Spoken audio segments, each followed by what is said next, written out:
रानी की जय हो।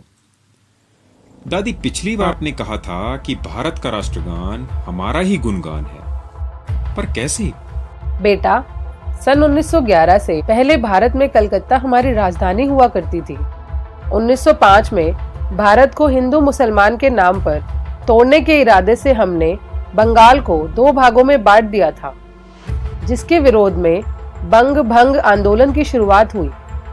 बंगाल के क्रांतिकारियों से डरकर तब हमने दिल्ली को अपनी राजधानी बनाना ठीक समझा।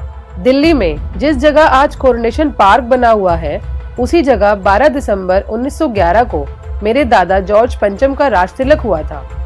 कांग्रेस के नेताओं ने रविंद्रनाथ टैगोर पर दबाव बनाया कि वे मेरे दादा जॉर्ज पंचम के स्वागत के लिए उनकी खुशामद में एक सुंदर गीत लिखें।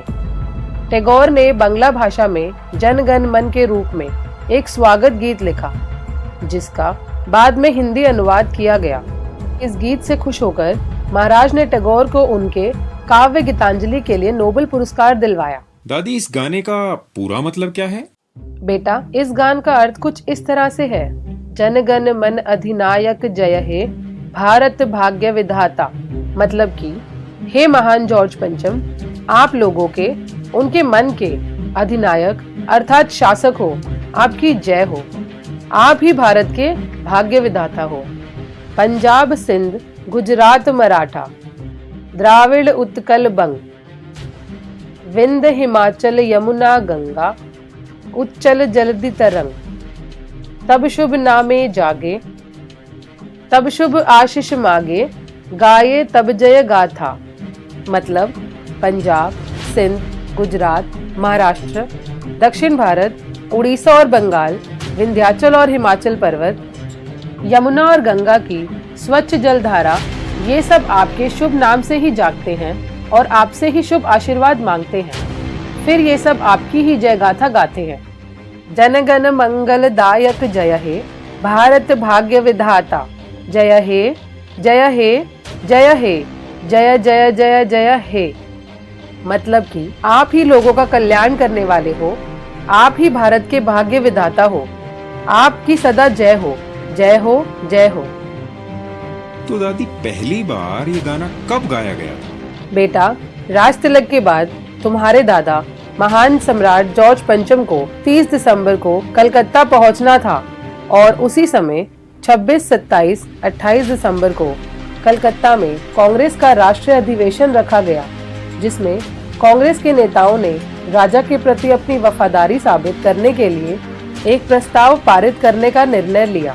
27 दिसंबर 1911 को अधिवेशन के दूसरे दिन प्रस्ताव पारित करने से पहले जन गण मन महाराज के स्वागत में गाया गया। दादी, तो उस समय लोगों को इसके बारे में कोई खबर नहीं लगी? बेटा, उस समय के कलकत्ता के प्रसिद्ध अखबार द इंग्लिश मैन ने 28 दिसंबर 1911 को लिखा। कार्यवाही की शुरुआत राजा के स्वागत गीत के साथ हुई, जिसे बाबू रविंद्रनाथ टैगोर द्वारा इस अवसर के लिए विशेष रूप से तैयार किया गया था। सिर्फ भारत में ही नहीं, बल्कि अंतर्राष्ट्रीय समाचार एजेंसी रॉयटर्स के अनुसार भारतीय राष्ट्रीय कांग्रेस ने बुधवार 27 दिसंबर को अधिवेशन की शुरुआत एक बंगाली गाने के साथ की, जिसे विशेष रूप से शाही यात्रा के सम्मान के लिए बनाया गया था और राजा और रानी के स्वागत के लिए एक सामूहिक प्रस्ताव भी पारित हुआ था। तो दादी, इतना सब पता होने पर भी भारत के लोगों ने इसे अपना राष्ट्रगान कैसे बना लिया? भारत के लोग तो वंदे मातरम और विजय विश्व तिरंगा प्यारा जैसे गीतों को अपना राष्ट्रगान बनाना चाहते थे। भारत में हमारा विरोध कर रहे क्रांतिकारियों की भावना वंदे मातरम गीत से जुड़ी थी, पर हमारे कहने पर पंडित नेहरू ने यह तर्क देकर ऐसे गीतों को अस्वीकार कर दिया कि इन्हें ऑर्केस्ट्रा जैसे संगीत वाद्यों पर नहीं बजाया जा सकता। ठीक है दादी, पर अब तो ये उनका राष्ट्रगान हो गया, अब इसे गा लेंगे तो क्या फर्क पड़ता है? बेटा, अभी भी इसमें अधिनायक शब्द का प्रयोग हमारे लिए किया जाता है, क्योंकि आज भी हम वहाँ के शासक हैं। उत्तर प्रदेश के पूर्व मुख्यमंत्री और राजस्थान के वर्तमान राज्यपाल कल्याण सिंह ने अपने संबोधन में कहा है कि अधिनायक शब्द का मतलब अंग्रेज है और इसे राष्ट्रगान से हटा देना चाहिए। दादी, मान लिया कि हम शासक हैं, तो फिर 1947 और 1950 को हुआ क्या था? बेटा, इसके लिए तुम्हें डोमिनियन का मतलब समझना होगा, जिसके तहत भारत को आजादी मिली। इंडियन इंडिपेंडेंस बिल 1947 की बहस के दौरान हाउस ऑफ लॉर्ड के लॉर्ड लिस्टोवल, जो उस समय भारत के राज्य सचिव थे, उन्होंने 16 जुलाई 1947 को बताया भी था कि इंडिपेंडेंस अथवा आजादी का मतलब इंपीरियल कांग्रेस 1926 की रिपोर्ट में डोमिनियन शब्द के अनुसार है। रिपोर्ट में डोमिनियन शब्द का अर्थ बताया गया है कि दो देश किसी मामले में एक दूसरे के अधीन नहीं है और अपने घरेलू और विदेशी मामलों को लेकर स्वतंत्र निर्णय रखते हैं, परंतु उनका सर्वोच्च शासक कोई एक है। 15 अगस्त 1947 से पहले भारत के समस्त कानून जो ब्रिटेन की पार्लियामेंट बनाती थी, 15 अगस्त 1947 के बाद से वह सब कानून भारत में स्थापित की गई पार्लियामेंट बनाती है और इसमें ब्रिटेन की पार्लियामेंट का कोई दखल नहीं है, परंतु दोनों के राजा हम ही हैं। आजादी का मतलब ये नहीं था कि राजा बदल गया, और गणतंत्र का मतलब भी बस यही है कि वे लोग एक जिम्मेदार सरकार के रूप में देश चलाएंगे, पर राजा फिर भी हम ही हैं। 2010 में कलकत्ता हाई कोर्ट ने इस बात को स्वीकार किया है कि उसके निर्णय पर भारत सरकार का नहीं बल्कि ब्रिटेन की रानी का दखल संभव है। लेकिन दादी, हम भारत को क्यों गुलाम बनाकर रखना चाहते हैं? बेटा, बदला और सिर्फ बदला। भारत से हमारी ये लड़ाई रामायण और महाभारत के समय से भी पुरानी है।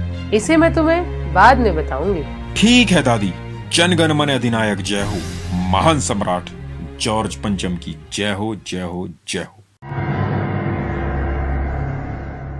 मेरे प्यारे देशवासियों, मैं भगत सिंह, मैंने और मेरे साथियों ने इस देश की आन बान शान की रक्षा के लिए सब कुछ बलिदान कर दिया, बस एक उम्मीद के साथ कि हमारी शहादत लोगों में उबाल पैदा कर देगी। हम सब क्रांतिकारियों ने उस समय जिस जॉर्ज पंचम के विरुद्ध युद्ध छेड़ा था, आज तुम उसी का गुणगान करते हो। फांसी से पहले हमारे सामने मौका था कि अगर हम ब्रिटेन के राजा के सामने अपना सिर झुका दें तो हमारी फांसी रुक जाएगी। वो चाह कर भी हमारा सिर नहीं झुका पाए, पर आज मेरे ही अपने देशवासियों ने जन गण मन गाकर और मेरे देश की धरती पर उस जॉर्ज पंचम की मूर्तियां लगाकर मेरा सिर पूरी तरह से झुका दिया। अगर तुम्हें आज भी जन गण मन गाकर उन अंग्रेजों की ही जय जयकार करनी है तो मेरा नाम लेकर जो तुम 23 मार्च को पाखंड करते हो वो सब बंद करो और मेरी तमाम मूर्तियों पर कालिक पोत दो। जब देश पर विदेशियों का शासन हो तो राजद्रोही होना जैसे कि मैं था देशभक्त होने का पक्का सबूत है। अब निर्णय तुम्हारा है कि जन गण मन गाकर राजभक्त बनना है या इसका विरोध करके देशभक्त। वंदे मातरम, इनकलाब जिंदाबाद।